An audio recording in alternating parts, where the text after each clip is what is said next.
Oke teman-teman, kita berada di Keraton Kaprabonan. Kita akan liput ya, seperti apa sih keraton ini.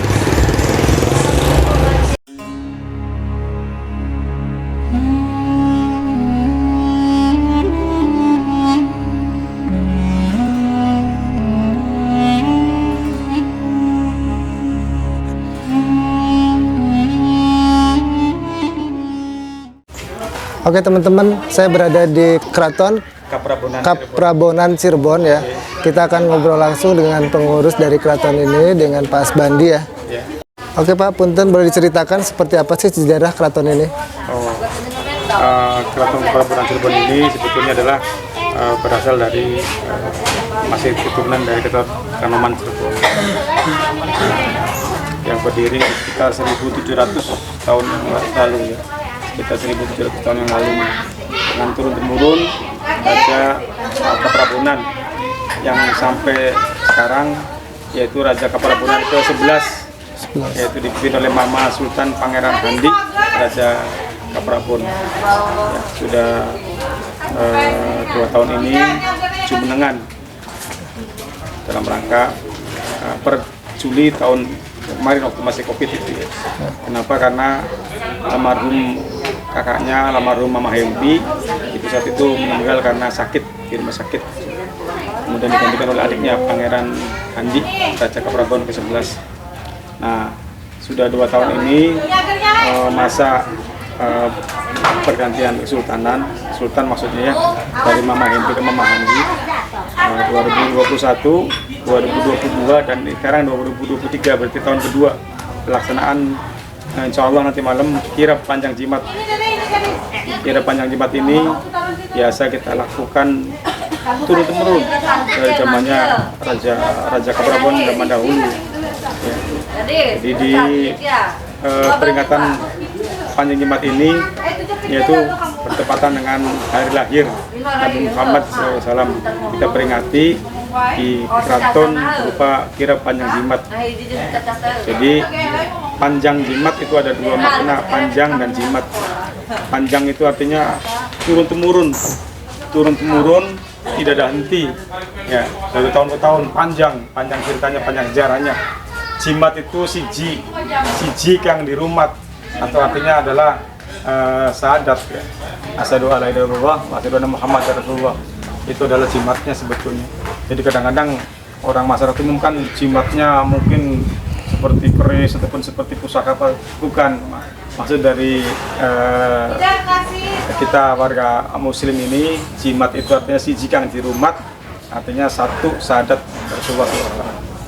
Insya Allah nanti malam kita laksanakan acaranya, kemudian nanti kita kirap keliling sekitar lingkungan Kaprabonan ini ya, berupa membawa nasi jimat, nasi kuning dan nasi putih dan buah-buahan, nanti diikuti santri-santri Kaprabonan, kemudian menuju tajuk keramat atau musola.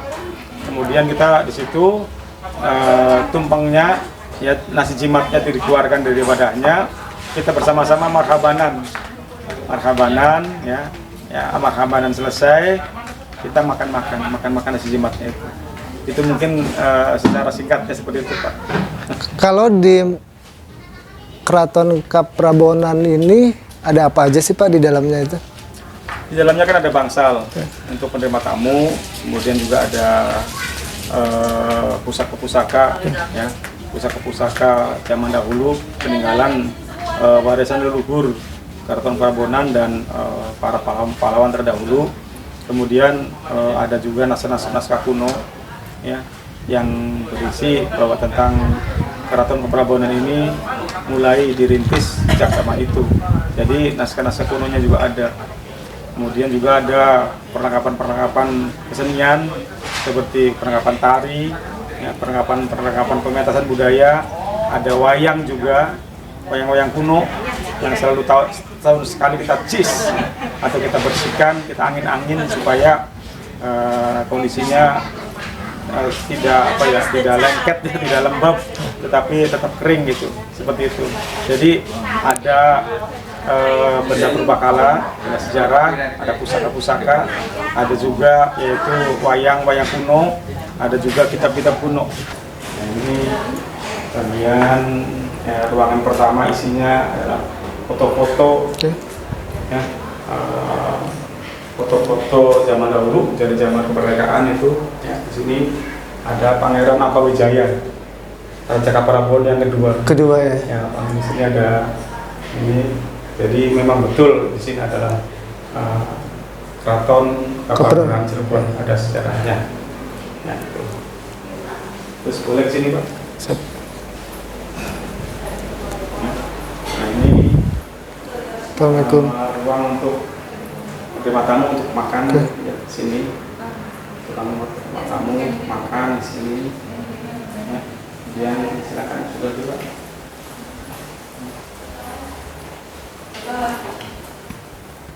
Nah, ini ruang bangsal untuk tamu adat ya yang mau bertemu dengan sultan ya. Di sini tempatnya. Boleh mau diabadikan juga. Nah, ini ada naskah-naskah kuno di sini. Oh, ini ya naskah kuno ya. Ada juga yang di dalam itu tidak bisa diperlihatkan. Oh, siap. Ada juga. Ini juga ada senjata, ada benda-benda pusaka yang hanya sebagian di sini, yang intinya di dalam. Di dalamnya. Tidak bisa di. Ya. Ini.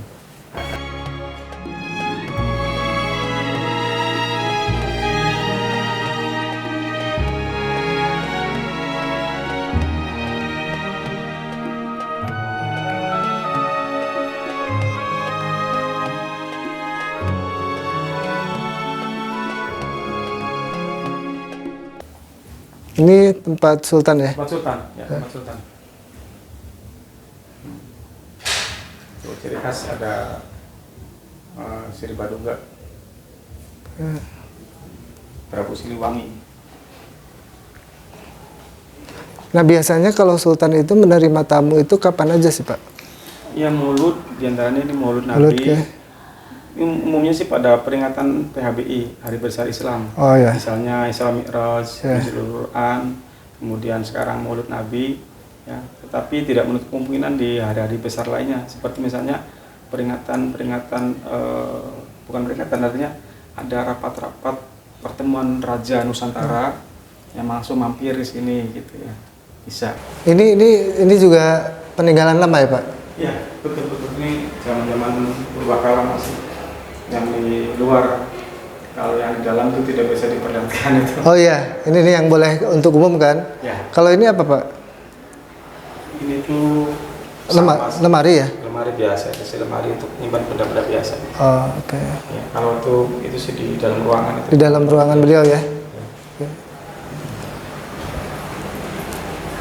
Itu ada sumur juga. Oh, ada sumur. Oh, boleh siap.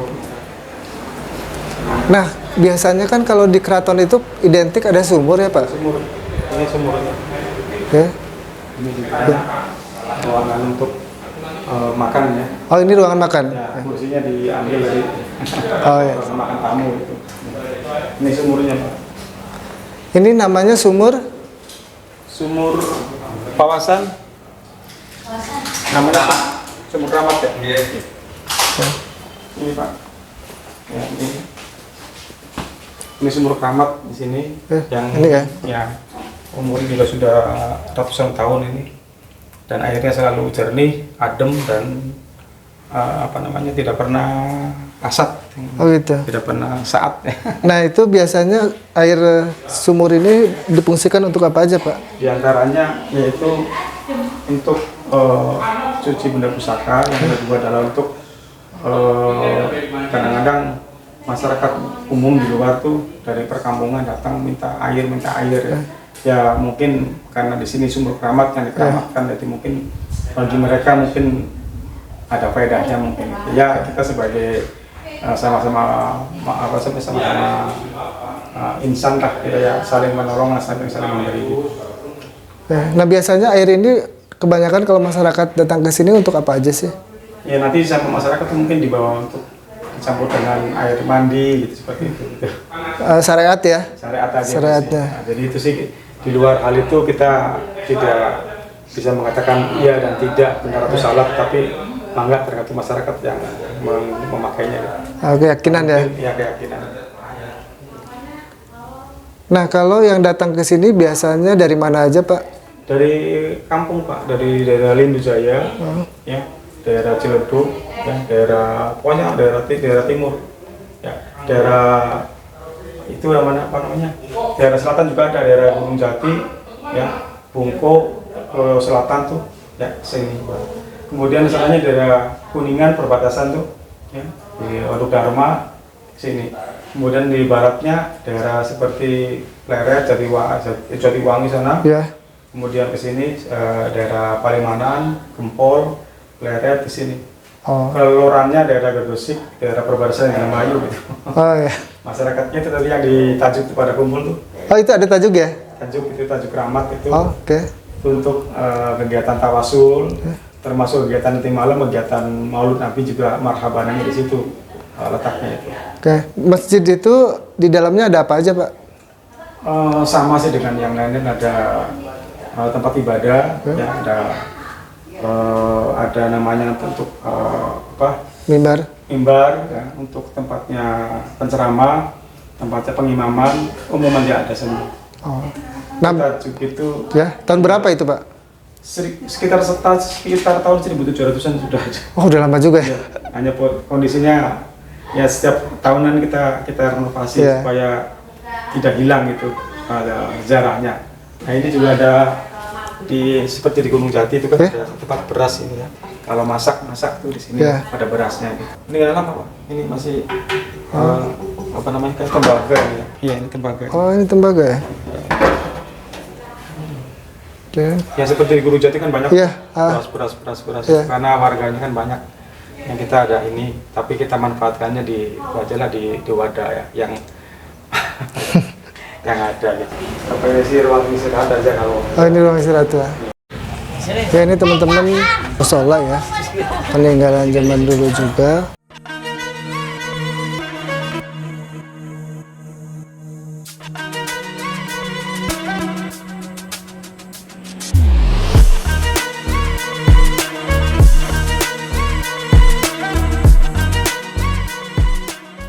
Bangunan ini masih bangunan lama ya? Masih bangunan lama, itu 1700 tahun yang lalu. Oke, ini termasuk pondasi-pondasinya juga, termasuk saka-sakanya ini, pilar-pilar ini masih sejak zaman dahulu ini. Oke. Ya, kayunya kayu apa, Pak? Kayu jati ya? Kayu jati. Kayu jati. 4 ya? 4 soko ya? 4 soko. Itu filosofinya apa sih, Pak? Filosofinya ya, kita sama-sama menunjang untuk kegiatan siar agama. Kalau filosofi 1, 2, 3, 4 sih tidak ada. Tidak ada ya? Saling menunjang saja untuk bersamaan itu. Oh ya. Untuk sebuah ibadah. Pak, biasanya kalau di keraton ini acara-acara yang diperingati itu kapan aja? Acara Muludan ini Oke.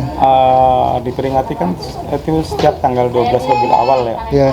Tanggalan Jawanya gitu ya, tanggalan Islamnya maksudnya 12 Rabiul Awal. Nah, kemudian hari ini sebetulnya itu, makanya malamnya itu acara nanti. Oke. Semua keraton juga sama. Oke. Berarti acara tahunannya itu adalah Panjang Jimat. Panjang Jimat. Di luar tahunan itu ada acara yang lain nggak sih, Ada Pak? Pak, seperti Isra Mi'raj, ya. Kemudian acara Nuzulul Quran setiap bulan puasa. Kemudian acara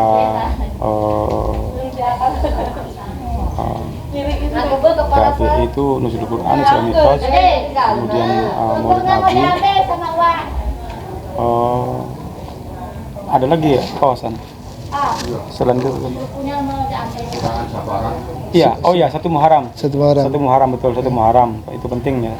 1 Muharram tahun baru Islam itu untuk cara pencucian benda pusaka. Oh, Pada saat 1 Muharram persis itu kita ada acara pencucian benda pusaka. Nah, itu benda pusaka keluar semua, kita cuci di sini. Ada kiainya, kemudian diawali dengan tawasul, doa, kemudian langsung cuci pusaka diawali dari Imam Masud dan Nuru. Kemudian kita semua pengurus keraton dan yang hadir, yang mau mencuci benda pusaka, keris, tombak, kemudian ada tameng, ya. Kemudian ada gagang tombaknya juga. Pokoknya ada beberapa sih, termasuk wayang tadi ya. Tapi wayang sih bukan dicuci tapi dicis. diangin-anginkan ya? Aja supaya tidak lengket gitu ya. Nah, itu setiap satu Muharram. Tapi di Maulud juga ada, di Maulud Nabi juga itu ada yang namanya cuci benda pusaka, cuma tidak sebanyak di satu Muharram, hanya beberapa saja. Nah, oke. Nah, total benda pusaka itu ada berapa sih kalau di Keraton Kaprabonannya? Jumlahnya saya kurang tahu. Oh, kurang tahu. Kurang tahu. Dan masing-masing punya nama ya.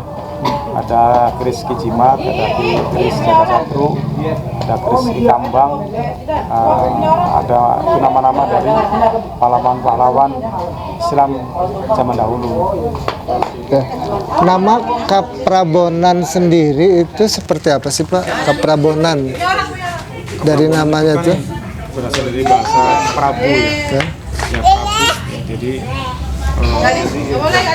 zaman dulu kan Pangeran Angkawijaya, Ya. kemudian dan lain-lain itu kan seorang Prabu. Jadi disebutkan Keraton Kaprabonan. Ya, berarti asal kata dari Prabu ya? Iya, raja-raja zaman dahulu, Sultan. Sultan zaman dulu ya? Jadi Kaprabonan ya? Iya, dari Prabu. Oh, Prabu. Oke, udah ke 11. Ke-11 sekarang yang digambar sama Sultan Iya. Pangeran Handi. Pangeran Handi Raja Kaprabon. Ratu Besati Ratu Min Sulaiman. Yang ke 11 ya? 11. Oke, berarti cukup lama juga ya generasi ke generasinya itu. Ya. Dari 1700 tahun yang lalu gitu. Ya. Nah, kalau makam-makam pangeran itu di mana? Gunung Jati. Gunung Jati semua. Oh, semua ada di situ ya? Semua di sana semua di Gunung Jati semua. Oke teman-teman, cukup sekian ya liputan kali ini di salah satu keraton di Cirebon, yaitu Keraton Kaprabonan. Jadi rekan-rekan bagi yang ingin datang ke sini silahkan, tidak jauh dari Kanoman juga, tinggal lewat pasar terus ke sebelah kanan. Ya. Cukup sekian ya teman-teman. Makasih ya Pak Bandi ya. Selamat sore. Oke teman-teman, cukup sekian ya liputan kali ini di Keraton Kaprabonan Cirebon. Kita akan explore ya situs-situs yang lainnya yang ada di wilayah 3 Cirebon dan kota-kota lainnya. Jangan lupa ya untuk like, comment, dan subscribe.